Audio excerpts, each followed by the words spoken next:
All right. So, Vincenzo, thank you. We tried to do this a few days ago, didn't we? And we had internet problems in my clinic in London. So here we are. We're doing this again. It's a great opportunity to catch up. It's a great opportunity for you to share your story and for other people to hear what you've been through, and exactly where you are now. Because it's really encouraging. This condition sucks, doesn't it? It can really zap our life. Oh yeah, yeah, it's crazy. I mean, now that I'm good again, I don't think so much about it anymore. But I know how it was, and then I know how I felt. So yeah, the condition is really terrible. But the reason we're doing this is because you're in a much, much better place. You've even launched your own website. I will mention that now. MyCPPSstory.com. That's my CPPSstory.com. We'll put that in the blurb below and we will include that again. I'll make a note to that at the end of the session. Um, Tell us how it all began, Vincenzo. So we first met at the start of 2021, but there's a bit more history to it before then, isn't there? Yes, exactly. So the whole thing started in 2019, actually, after a night with my boys. The next morning, I just went to the toilet, and while peeing, I was like, this feels awkward. Something is off. But then I was just like, oh, I think it's gonna go away. It's just something that is at this moment. But then with days passing, it was just getting worse and worse. And it reached a point where at night I was just laying in bed and I had like stinging pain in my dick, which is crazy. I thought, okay, I have an STD. Like this must be something crazy because it's so painful. And yeah, that was the start of my long journey. Yeah, and something that everyone would hope would just pass and just disappear within a few hours or a few days, but it didn't. It lingered and lingered and lingered, and that's when you started to reach out to other healthcare professionals. I'm going to flick through some notes here, so I do apologize about any background noise here. Yeah, December 2019. And you're working quite a busy, stressful job at the time as well. Yes, exactly. So I was a management consultant at that time, and maybe what is also important. So I was working a lot of extra hours, but then I was also very sporty, which means I was doing sports every day.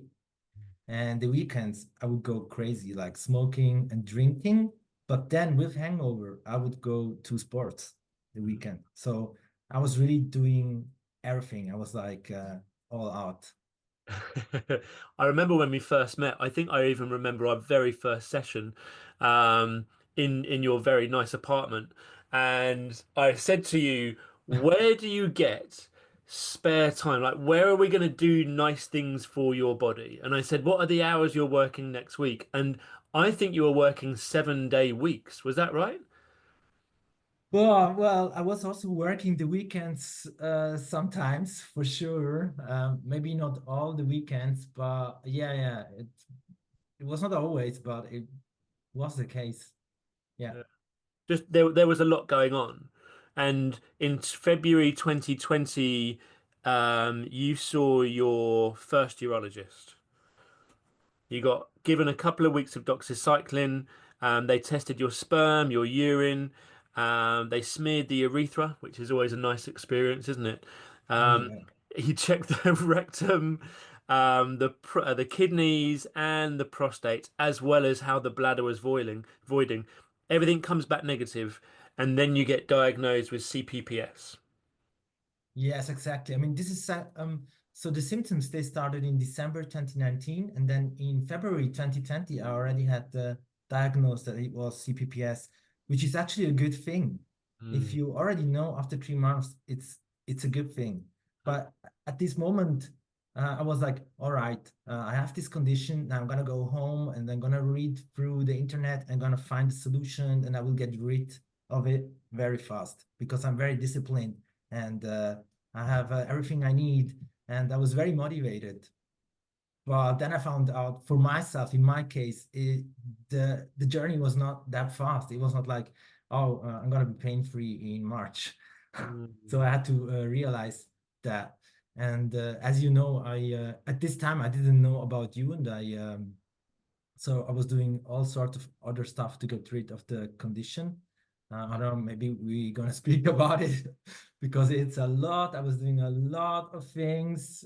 I think in the end, I was even stressed from all the things I was doing because it was just too much stuff I was trying out. Yeah. Tell us about some of the things that you were trying out. I know you've seen a chiropractor, TENS, urology, biofeedback. Tell us some of the things that you were doing. Yeah, I mean, so when I was a urologist, the diagnosis was chronic pelvic pain syndrome. So I asked him, what can I actually do? And then he told me, yeah, here at the clinic, we do like TENS, which is like electric stimulation therapy. And I tried this out, but it didn't help. So yeah, then you start scouting in the internet because the urologist, he also didn't really know what to tell me what the solution is. Mm. And so I was just looking for other stuff. And yeah, I think I've done it all, like acupuncture, um, yes, chiropractor, osteopath, I think it's called. Yeah. Yeah, I was seeing physiotherapists, even one that was specialized in pelvic pain. Mhm. Um, yeah, I think that's the list is even longer. Yeah, got homeopathy. You did some stretches from the Cure CPPS website. Yes. Um, you quit jogging. You started walking a bit. You were taking quercetin pills, alpha blockers, and you were doing. This is really common. It's really really common and really typical. And if you're listening to this and you're going, "Yep, I did that. I did that too. I saw that person. I saw that ther specialist." It's no surprise because we'll try fucking anything to get rid of the symptoms. Yeah, if you remember, I think the first session we had, you gave me some homework. It was like do a list of the things you do through the week. It was something like that in a Word file. Hmm. And this Word file, it was full of therapy stuff that I was doing for chronic pelvic pain syndrome. And I realized I was actually, my life was only about this. Like everything else, the fun stuff, it was all gone. Like I Mm. was just doing stuff to get rid of chronic pelvic pain syndrome. Yeah. But in the end, none of all these things was helping my case. So yeah, I was trapped. And feeling trapped. Such a you've hit it on the head. I desperately want to get rid of this. I've got these horrific symptoms. I don't want them anymore. We'll touch on the symptoms in just a moment and other triggers. And I just want to do everything I possibly can to beat this. And again, I know that so many people listening to this now will say, I recognize that in myself. My life was dedicated to getting rid of this condition. Yeah. Oh yeah. Oh yeah, it was. And as you said, when we list out all the things that you're doing for this and then the things that you're doing for fun and pleasure and enjoyment, and when that penny drop moment happens, when that realization is, I'm not living anymore. Yeah, the problem is also it's not so easy to realize which things are actually helping and which are not helping because Mm. it also takes some time to find out. So good example is so somebody, one of these therapists told me I should not jog anymore. Mhm. But the thing is, when I went jogging, the pain it was not getting worse. I'm sure there are cases where jogging could Yeah. make pain worse, but in my case, it wasn't making it worse. So I stopped something I enjoyed because of CPPS. That in the end was like something I could easily reintroduce because it was not the problem. It's a challenge. You're spot on. And life can become very small and very narrow, and we stop doing all the things that we love doing because I don't know if they're making things worse, and I don't want to make my condition worse. I don't want things to get worse for me. Yes, exactly. If you remember, yeah. So having orgasms was one of my super crazy. I think for most of the people that are having this condition, can be Mm. one of the things that really aggravate stuff. But I never stopped this. So nobody can take this away from me. Got to have some semblance of normality to hold on to. It's Yeah, exactly. I was like, no, this is the thing I don't want to stop. Yeah, yeah, that was so pain triggers. These are your notes. Pain triggers which worsen my condition so far. Multiple ejaculations a day, withholding orgasm by clenching pelvic floor while having sex, and urinating in cold waters. You Yeah. even put down here one of your planned changes was to quit your stressful consultant job. So even then, when we first met at the start of 2021, you were already thinking big picture here. Yeah, I think the problem is I would have very bad sleep already, but I didn't realize what this would do with me. So when you're just working, you don't think about stuff like that. You're just like, oh, I'm stressed, so my sleep is not so good, but other than that, everything is fine. But if Hmm. you do this for a long time, if your sleep is bad for a long, long time, this can have effects on your body. I'm pretty sure about that because sleep is like a recovery that you get for free. You don't have to pay for it. So it's super important to have a good sleep. Yeah. And now when I talk with people and they don't have a good sleep, I know already, oh, maybe it's something you could improve because it's important. It's not going to be the cure, but it is going to be part of this recovery process. What can I do for free? You're spot on. I'm not having to pay for my sleep that I can do for free that's going to really, really help me. Yeah, I mean, even if you don't have CPPS, it's good to have good sleep patterns. So yeah, I think there is just some ground rules, ground stuff, suggestions that are good for everyone, even if you don't have CPPS. If you read through my story, the things I recommend people are very basic health recommendations. So it's not rocket science. It's not, and it doesn't need to be overly complex. And if you get the basics right, if you get your foundations right, it can make such a big difference as well, can't it? Exactly, yeah. We we met, we worked together face to face. Well, no, sorry, we haven't met face to face yet. We worked online together one to one. You then joined our Recover program, and you joined Thrive as well. So tell us some of the things that you took away from working maybe with myself, but also in the group programs Recover and Thrive that you feel others should know about. Yeah, so I think one of the best things for me was actually to meet other people with the same condition because um, at this point I didn't know anyone that would go through the same thing as I was. So you don't have anyone to speak with. I realized if you speak to your friends about this condition and you leave out the details, they can't grasp what it means to have chronic pelvic pain syndrome. So if you just tell them, I have chronic pelvic pain syndrome, they don't know what it is. You have to tell them, my dick is hurting 24/7. This is something they can work with. Hmm. So at the Recover program and the Thrive program, it was nice because you had the possibility to speak to people that understand your pain physically and mentally, which is super helpful. Um, Even from the therapy sessions with you, because you were like a sufferer of CPPS, Mhm. you would understand the things I was telling you in our sessions. It's just different. The relation is just different. You can go to all these therapists, but they have not been through it. It doesn't mean they have to be, but it's just different. I Yeah, think knowing in you're my not alone. case, this is the truth. Like if I can go to a lot of therapists, but if they didn't have the condition, they probably can't really know how I feel. Hmm. And we just want to be heard. It's very difficult for to describe it to someone else. You know, if you're really clear, I get a constant burning at the end of my dick, burning on urination, burning on ejaculation. Like I got lower back pain, then it becomes a little bit more real. Oh, I can hear you, but unless you've been through it, you don't know what that fully means. Yeah, exactly. What? It was just like my friends were like asking, why don't you drink tonight?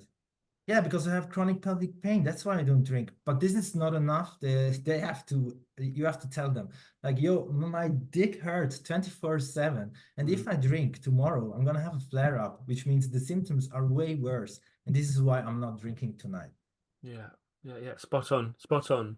The Recover program is our group online Recover program, and it's when we get together groups of men and you go through that Recover program together as a collective group. The one of the re main reasons we put the group together is so as that patients can meet other patients and go through that, kind of effectively holding one another's hands, supporting one another through that process as well, knowing that he understands me. He gets what I'm going Mhm. through. It might be a little bit different. He might have a slightly different background or slightly different symptoms, but he gets it. The other guys in the group get it. And yeah, it's lovely to hear that for you, that was such an important factor. Yeah, I'm very thankful. It was really a good start. I mean, I was already in my journey, right? But that just added some stuff that helped me even more. Yeah, we were only speaking, weren't we, the other day when we tried to record this about another guy, Tom, who was on the Recover program and then Thrive. He's now moved to New Zealand from England, and it's great just to keep in contact and just see what's going on. He sent me some pictures the other day, Vincenzo. I'll share them with you Oh, about him nice. living life and really, really having a great time in New Zealand. And we wouldn't have got that if we weren't working together in that group setting. Yeah, and on top of it, this experience, this is life changing. I'm pretty sure I can tell that. Once you overcome the condition, you probably don't go back to your old you. At least not entirely. Like there is some stuff that you can reintroduce, Mhm. and then there is some stuff you probably will not reintroduce because you just don't want anymore, not because you can't. So there's also this bond, right? I don't think I gonna forget about you in 2 or 3 years just because I'm fine again because um, it's still here. You know, the experience is still here, and it's a very important part of my life now. It's really interesting. I'm going to come back to what you asked just, or what you said just a moment ago. Thank you. I'm not going to forget you, buddy. I remember all of my patients and all of the journeys that we Yeah, yeah. take I hope through you as well. remember when I was also in Thailand and we had our calls. I do. Yeah, yeah, because it doesn't stop, does it? You don't leave Switzerland and leave your symptoms at home and then you go on holiday. It carries around with us. It goes everywhere with us. Exactly, you don't stop. But I think this was also very an important learning. So when you have this condition, you probably lean towards just staying at home and not going out anymore because you're not feeling well. Mm. But I booked a trip to Thailand with my CPPS. Good. I remember sitting in the airplane and I was like, oh, my dick hurts, but let's do this. And yeah, it was really the change of scenery and it can actually help. And it proves something, doesn't it? Exactly. Yeah, it does. Yeah, you still can travel and do stuff. You still can have fun. And you went over there a couple of times. I know one of them was to go to Koh Phangan to go and study to yoga, wasn't it? To get your Yeah, yoga qualification as well. exactly. You explored. You carried on living your life. You kept on doing those things that were rich and meaningful for you. You didn't let it stop you. Yeah, it's that's what I also was saying before. Like, so you will explore new stuff and you will learn new things and you will carry on with these things. You probably can't go back to the old you because you have enriched some stuff. So it opened the doors for new things, for meditation, for example, and for yoga. And this is stuff I'm still doing. I didn't stop. Not because um, I have to. It's just because I enjoy it. And there were other lifestyle changes as well. I mean, you mentioned there about, I know you're meeting the boys tonight, I think it is, or tomorrow for dinner. Tomorrow night. Um, but you've changed the way that you socialize, not for the worst, but the condition asks questions of you that you wouldn't have had to ask yourself beforehand. And you said there, Vincenzo, it changes you. Yeah, it does. I mean, okay, let's, for example, take tomorrow evening. I will go out and I will have dinner with the guys, and so I will have 1 or 2 beers, and for me this is enough.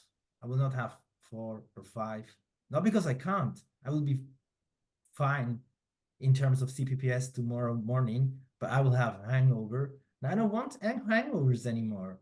So that's something that I will not change back.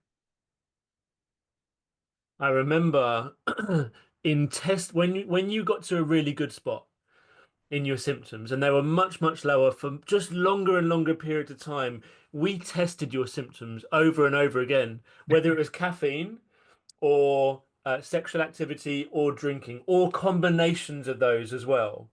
Because there is a desire, there's a want to go back to exactly how I was beforehand. I want to do everything in the way I was beforehand. And you said that you could have more beers with your mates tomorrow night. You don't want to. There's been a shift in the way that you now treat your body as well.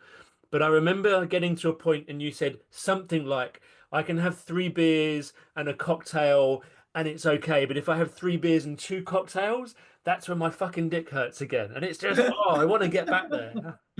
Yeah, yeah, I remember very well. So I was always testing out where I am in my journey, which sometimes led to crazy stuff like, okay, can I ejaculate 3 times in a row? What will Yeah. happen with my symptoms? And I Yeah. was doing stuff like that to just measure where I am. Yeah, I don't know if everyone does it like that, but I was doing that. Uh, yeah. Yeah, everyone tests. I guarantee everyone tests their symptoms. Where am I? What can I do? Can I do that again? Can I do it in the same way? Can I do it slightly differently with sugar on top and an extra shot of tequila? Can I have 3 or 5 espressos? Can I have them before 11 o'clock? What does this then look like? Okay. Everyone tests. Yeah, so Everyone tests. so good news for everyone that is listening. You can reintroduce stuff. Like I'm drinking coffee again. I'm having a double espresso every morning, and then I'm having an espresso at 10 o'clock, and I'm fine. Everything is good. Yeah. Yeah, yeah. You're Whatever. Italian. It's in your blood. Exactly, exactly. Yeah. And from an exercise point of view, you said that you quit jogging as an example. Now you do exercise as a major, major part of who you are. Can you tell us what your claim to fame is in the dance world? Are you happy to share that? Oh, yeah, yeah, sure. So I was breaking. Well, I'm still breaking. I started like 20 years ago, and I was twice Swiss champion. So I was also traveling around quite a lot. That's when the whole thing started. I was already super sporty. It's not like Mm. I was not a couch potato, and so exercise was very important for my recovery because it's actually the thing I love and I like to do. And once I realized that in my case it doesn't affect anything, I just went back to doing all the exercises I was doing because that was not my problem. So I reintroduced everything. I even in my mind I did like a switch and I was like, um, the healthier I'm living, the better it will be for my condition. So it's good to do exercises as You long did that? as it doesn't affect your symptoms, as long as they don't get worse. Yeah. Exercise, like sleep, is free medicine. Yeah. That's such an important message, Vincenzo. It is free medicine. It's part of the pillars of general well-being, isn't it? It's the investment into things that benefit for us for our life. But like a lot of people, and in fact, everyone I've worked with, you adapted your exercise. You changed the way that you were exercising. You started to stop. You started to stop. You stopped Yeah. doing the things that were meaningful and relevant, and the things that made you better. Like running used to make you feel good, exercising used to make you feel good, but we stop because we don't know if it's going to make us worse. That was the problem. Like, was, oh, maybe I shouldn't go to the gym because if I lift the weights, maybe it has some connection to my pelvic floor, and then the muscles they contract and things get worse. And but Mm. the thing is, if you go to the gym and after the gym session you're good, things don't get worse, then go to the gym. It's such sound advice. It really, really is. Moderation's important to begin with. Like, don't go in there and go and do everything in the way that you used to. Be gentle, listen to your body, and start off slow. But you can build up. It can be part of your general well-being. Yeah, it's super important because every case is different. So if you go to the gym and you experience flare up or something, then the next time you go to the gym, just go more gentle, but keep on moving because I think this is important for the recovery journey. If you just don't move anymore, even if you just go for walks every day, it's good. Yeah, it's a great place to begin. We've spoken about alcohol, we've spoken about caffeine, we've spoken about exercise, we've spoken about your job. Can we talk a little bit about sexual activity? Is that possible? Yeah, sure. Because it was a key trigger, multiple ejaculations, clenching while having sex. It Mm. was a real trigger for you. And again, it was something that you tested really, really well. And you're a tester. I'm going to test this. How many times, how frequently, in what settings, in what situations? You even got to explore sexual activity in a different way when you traveled as well. Yeah. So I think one of the main things there happening is like, so if, when you have orgasms, the all the muscles they clench up, right? And if you already have issues there, the muscles they are already tense. At least this is what I think was my case. Um, Without realizing it, because it's probably something that just happens without, it's not like I don't realize if I'm clenching the muscles or not. I can do it, Yeah. but they were just clenched subconsciously. And then when I had these orgasms, things go like super nuts. And yeah, I think this was one of the reasons why I had these symptoms. And it's a challenge, isn't it? It's a really enjoyable, pleasurable experience. We all want to engage in sexual when we're feeling good, when we don't have symptoms. Sex can be a wonderful experience, a really, really great way of connecting. But when you have the symptoms and it's coupled with pain, that's Yeah, I mean, really it's hard. one of the most wonderful things you can do in life. And this is also one of the reasons why I never stopped with it. Hmm. Yeah, It's the yeah, yeah. truth. I was like, yeah, this is something you can't take away from me. I just want to do that. And I was just keep on with it, even if I will have flare-ups from it.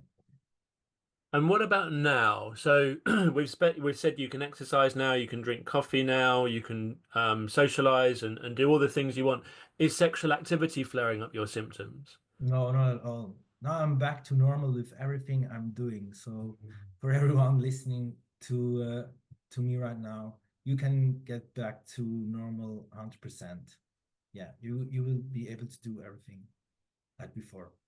Yeah, yeah, yeah. It's such an important message, isn't it? That it is possible. It is absolutely achievable. It's not easy. It doesn't happen just overnight, and it takes a lot of hard, um, asking ourselves hard questions, um, doing a lot of exploration, seeing what does work and what doesn't work for us, and learning to listen to our bodies as well. Exactly. And because or why every case is different, so you also need tailored recovery plans. So someone that understands your case and can help you with your recovery. Not everyone needs the same things. So um, yeah, I think there is not just a silver bullet or oh, just follow this plan and you'll be fine. I think everyone has his own story, and someone has with good knowledge has to listen to the story and then pick out the things that could work in this specific case. So important, isn't it? We did that one to one. We did that through the Recover program and through Thrive. It's about how can we make this work for you? These are the principles and practices. This is the theory. Now let's apply it to you. These are our recommendations and suggestions. Try this, don't try this, but do more of the things that make you feel good and take ownership of what's going on for you as well. Yeah, I mean, even then it was try and error. I remember we were introducing stuff and but also removing stuff and then reintroducing other stuff, and we were just looking what works or what doesn't. But it was more specific to my case. It was not just researched somewhere on Google, and yeah, it was way more specific for me, and was tailored, and yeah, and that it was not all at once, because this is also, then it's difficult to find out if it actually helps or not. If you're just doing everything, you will not really find out what is helping. No, there's your whole story on my cppsstory.com website. You've put this together. I'm really proud and pleased of what you've been able to achieve from a pain and personal point of view. But you've also shared your story with others. There's your story. There's helpful resources on here, so do go and check that out. Like I said, I'll put the link down here in the blurb beneath. Before we wrap up, and thank you once again for coming back and for joining us for this as well, Vincenzo. It's such a humbling time to spend going through a patient's journey and revisiting it. And I'm so grateful for you for sharing your journey and for helping others that are going through this. You've given so many great messages so far, but as a parting word, any final words of wisdom before we wrap up for today? Oh my God. Oh, yeah. Yeah, I think the most important message of wisdom is that you can overcome this condition. So you probably, if you're listening to this here right now, you have searched the web, you found some crazy stories, some stuff that demotivated you, or that you felt very helpless, and like, oh, that sounds very bad. Probably I will never recover or something like that. So that's, I can tell you now here, the stuff is not true. You can recover from CPPS. And I think this is like the most important message, because when my journey started, I was not able to find this message anywhere. Yeah, I remember, I think I found the article where you are mentioned, where it's about getting rid of CPPS with meditation. But then I was just not researching further, and so I skipped you actually for That's some okay. time. For some time, Yeah. but yeah, after some time, you know the whole internet, everything about CPPS, and then I found it again, and I was like, okay, let's check out Carl Monahan. I want to see where he is and if I can contact him. And this is how it started. So just don't give up. Mm. It's also an important message, and yeah, these two things: don't give up, and yeah, you can get better. Mm. It's Wonderful, wonderful words. yeah, yeah. Thank you, Vincenzo, once again. Much appreciated.